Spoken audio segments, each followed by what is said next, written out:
Hey everybody, I wanted to give you a quick update on what's going on in North Dakota with the Greenpeace trial. Many of you know I was there last week. I'm back in New York this week in my apartment where I spent 3 years on detention because I was a victim of a similar SLAPP harassment lawsuit from Chevron. Matter of fact, same lawyers, a law firm that went after me is representing the Energy Transfer Pipeline Company going after Greenpeace right now.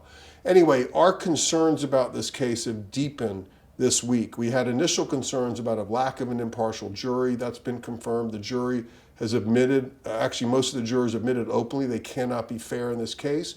The judge seated them anyway. We also noticed this week that Judge James Guillaume really is a very inexperienced judge. I mean, he can't really make basic decisions about evidentiary disputes, about what evidence to come in, what evidence to keep out. He knows very little, he admits this, about the First Amendment. He's a nice man trying to do his best, but in my opinion, he's in way over his head, which gives the energy company and the Gibson Dunn law firm, their law firm, an opportunity to pretty much run the courtroom. The other thing is the trial is still shrouded in secrecy. You might remember we took our petition to the North Dakota Supreme Court asking for the court to order the judge to open the live stream, that there's a private live stream for the lawyers, but open it up to the public and to open it up at least to the media.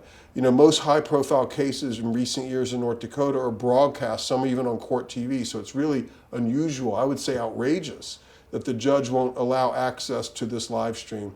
The North Dakota Supreme Court denied our petition. They denied the media's petition, which is very disappointing. And the jury, if you can look at the jury in this case, it's very clear that there are no Native Americans, even though Native American issues are central to this case. There's no people of color on this jury. This jury is homogenous. Most have ties to the fossil fuel industry, and most don't like Greenpeace or the protesters. They admitted this before the trial, and it's really stunning that this jury was seated and that the judge did not move this case out of this county to another county. There's about 2 more weeks of trial left. Next week, Greenpeace will start presenting its evidence, and then after that, there'll be closing arguments. Let me be very clear, I don't expect Greenpeace to win this case. It's rigged.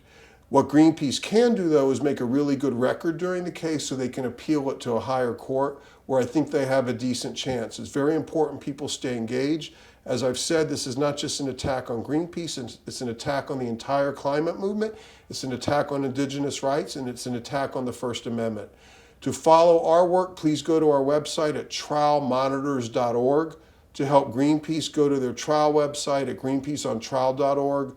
I'll be reporting back soon as we get more information, and I plan to go back to North Dakota next week.